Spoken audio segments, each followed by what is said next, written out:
అందరికీ నమస్కారం. నేను మీ షణ్ముఖ్. అమరావతి ఊపిరి పీల్చుకో, ఆంధ్ర రాష్ట్రమా ఊపిరి పీల్చుకో అని చెప్పేసి ఇప్పుడు ప్రతి ఒక్క గ్రామంలోనూ ఒక చర్చ అయితే జరుగుతూ ఉంది. మరి మీ అందరికీ తెలిసినటువంటి విషయమే.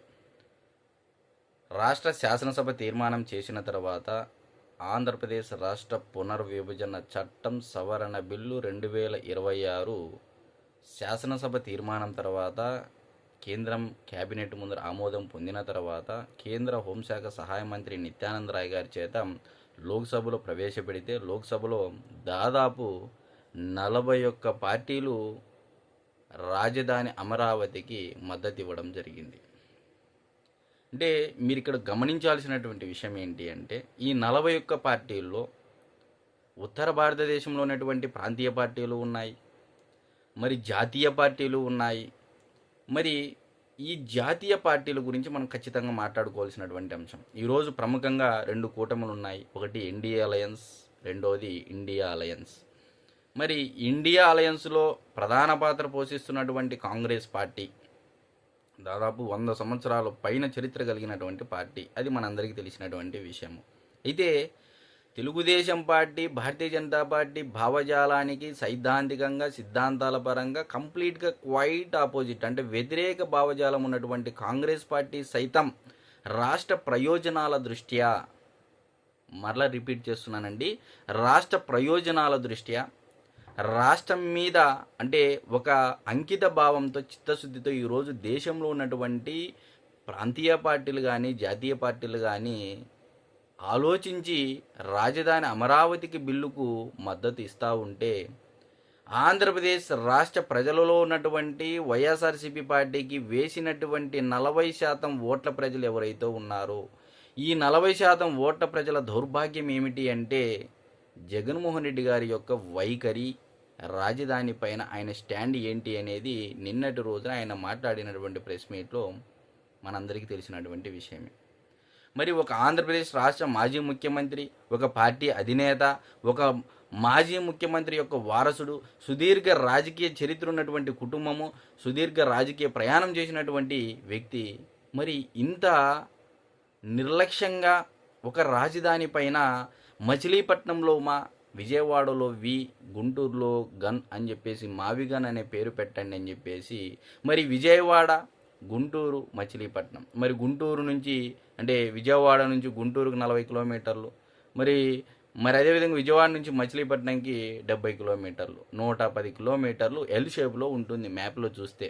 మరి రోడ్డుకు ఇరువైపులా అంటే 2 వైపులా బిల్డింగ్స్ కడితే అయిపోతుంది కదా రాజధాని అని చెప్పేసి చెప్పడం జరుగుతూ ఉంది. దేశానికి మాత్రమే రాజధాని ఉంటుంది, రాష్ట్రాలకు రాజధాని అవసరం లేదు అని చెప్పేసి రాజ్యాంగంలో ఎక్కడా లేదని చెప్పేసి ఒక వింత వాదన తెరపైకి తేవడం జరిగింది. ఆర్టికల్ 94(3), ఆర్టికల్ 94(4) ఒకసారి వైఎస్ఆర్సీపీ పార్టీలో ఉన్నటువంటి ఎవరైనా సరే కార్యకర్తలు కానీ శ్రేణులు కానీ ఒకసారి అది చదివి జగన్మోహన్ రెడ్డి గారికి స్క్రిప్ట్ అందించేటువంటి వ్యక్తికి అందజేయవలసిందిగా నేను కోరుతా ఉన్నా. అయ్యా, ఆనాడు రాష్ట్రాలు విడిపోయినప్పుడు పంజాబ్, హర్యానా కానీ జమ్మూ అండ్ కాశ్మీర్కి రాజధానిని లడఖ్ చేసే విషయంలో కూడా కేంద్రం ఏ ప్రాతిపదికన రాజధానిని అని చెప్పేసి నిర్ధారించింది. ఒకసారి దీనికి సంబంధించినటువంటి రాజ్యాంగపరమైనటువంటి అంశాలను వైఎస్ఆర్సీపీ పార్టీ లీగల్ టీము క్షుణ్ణంగా చదివి జగన్మోహన్ రెడ్డి గారికి అందజేయవలసిందిగా నేను మీడియా ముఖంగా కోరుతా ఉన్నా. మరి అమరావతి ఊపిరి పీల్చుకో అన్నాము. 29,000 మంది రైతుల యొక్క కోరిక, 1631 రోజుల ప్రపంచ చరిత్రలో అతి ఎక్కువ ఉద్యమం జరిగినటువంటి ఏకైక ఉద్యమం ఉంది అంటే అది అమరావతి రైతుల ఉద్యమం, అమరావతి రైతుల పోరాటం అనేది నిన్నటి పార్లమెంటులో పెమ్మసాని చంద్రశేఖర్ మాట్లాడినటువంటి మాటల సాక్షిగా మనం చెప్పచ్చు. మరి రైతుల యొక్క ఆవేదన, మరి దానితో రెడ్లు ఉన్నారు, బడుగు బలహీన వర్గాలు ఉన్నారు, దళితులు ఉన్నారు, కమ్మలు ఉన్నారు, కాపులు ఉన్నారు. మరి దాదాపు 80% రాజధాని ప్రాంతం మొత్తం ఎస్సీ నియోజకవర్గంలో ఉందనేది, తాడికొండ నియోజకవర్గంలో ఉందనేది ఇది అందరికీ తెలిసినటువంటి విషయం. అయినా సరే అమరావతిని కమరావతి అనరి, మరి అమరావతిని శ్మశానమనరి, అమరావతిని ఎడారి అనరి, ఇది వరద ప్రాంతం అని చెప్పేసి హేళన చేయడం జరిగింది. మరి హేళన చేసిన చోటే ఈరోజు అవహేళన ఎదురైంది. హేళన చేసిన వారికి అనేది ఈరోజు ఆంధ్రప్రదేశ్ రాష్ట్రం మొత్తం చర్చించుకునేటువంటి పరిస్థితి. మరి ఎలా ఉందంటే జగన్మోహన్ రెడ్డి గారి యొక్క వైఖరి వల్ల ఆ పార్టీలో దాదాపు 2 జిల్లాలలో పార్టీ కంప్లీట్గా శూన్య స్థితిలోకి వెళ్ళబోతూ ఉంది. మరి ఉమ్మడి కృష్ణా గుంటూరు జిల్లాకు సంబంధించినటువంటి జిల్లా ప్రజలు కానీ జిల్లాకు సంబంధించినటువంటి వైఎస్ఆర్సీపీ పార్టీ నాయకులు కార్యకర్తలు శ్రేణులు ఆ జిల్లాలో ఉన్నటువంటి ప్రజలకి ఈరోజు ఏమని సమాధానం చెప్తారు అని చెప్పేసి నేను మీడియా ముఖంగా అడుగుతా ఉన్నా. కాబట్టి ప్రజలారా, మరి రాజ్యాంగంలో ఉన్నటువంటి అంశాలను పరిశీలించుకోకుండా ఏదో మాట్లాడాలి, రాజధానిని అవహేళన చేయాలి, అష్ట కష్టాలు పెట్టాలి, ప్రజావేదిక కూల్చినట్టు విధ్వంసంతో రాజధానిని మూడముక్కలాటాడి 5 ఏళ్ళు కాదు దాదాపు 20 సంవత్సరాలు వెనక్కి తీసిపోయినటువంటి సంగతి మనందరం గుర్తుకు చేసుకోవాలి. మరి ఎట్టకేలకు జగన్మోహన్ రెడ్డి గారి వైఖరి అనేది స్పష్టమైంది. మరలా నేను అధికారంలోకి వస్తే అసెంబ్లీలో తీర్మానం చేస్తా, మరలా కేంద్రానికి పంపిస్తానని చెప్పేసి చెప్పడం జరిగింది. మరి ఇప్పుడు అమరావతి ప్రజలు, ఉమ్మడి కృష్ణా గుంటూరు జిల్లా ప్రజలు ఏ పార్టీకి ఓటు వేస్తారనేది అది వారి యొక్క విజ్ఞతకి మనం వదిలివేయాలి అని చెప్పేసి నేను అడుగుతా ఉన్నా. మరి అదేవిధంగా చంద్రబాబు నాయుడు గారు గెజిట్ నోటిఫికేషన్ ఇప్పించినా సరే మేము అధికారంలోకి వచ్చిన వెంటనే మార్చేస్తామని చెప్పేసి చెప్పడం జరుగుతూ ఉంది. మరి నిన్నటి రోజున కూడా మనం ఒక వీడియోలో చెప్పడం జరిగింది.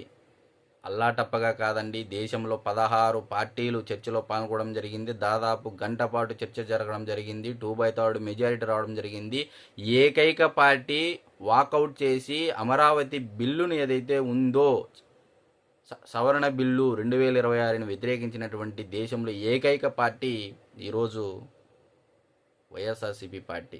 మరి రాష్ట్రం మీద ప్రేమ, రాష్ట్రం మీద ఆప్యాయత అనగా ప్రజల మీద ప్రేమ ఆప్యాయత ఎక్కడికి పోయాయి అంటే కేవలం అధికార దాహం కోసం మాత్రమే ఈరోజు జగన్మోహన్ రెడ్డి గారు పరితపిస్తున్నారనేది నిన్నటి రాజధాని సాక్షిగా మనం చెప్పొచ్చు అని చెప్పొచ్చు. కాబట్టి ప్రజలారా, దయ ఉంచి జగన్మోహన్ రెడ్డి గారుకి ఓటు వేసేటువంటి ప్రతి ఒక్కరూ 1-2 సార్లు ఆలోచన చేసి ఓటు వేయండి. ఏదో కులాన్ని చూసో లేదా మతాన్ని చూసో లేదా సింహం సింగిల్ అనేటువంటి ఎలివేషన్ డైలాగులకో లేకపోతే సింగిల్గా పోటీ చేస్తాడు సింగిల్గా ఓడిపోతాడని ఇలాంటి డైలాగులకి రాష్ట్రం బాగుపడదు, రాష్ట్ర ఆర్థిక పరిస్థితి బాగుపడదు.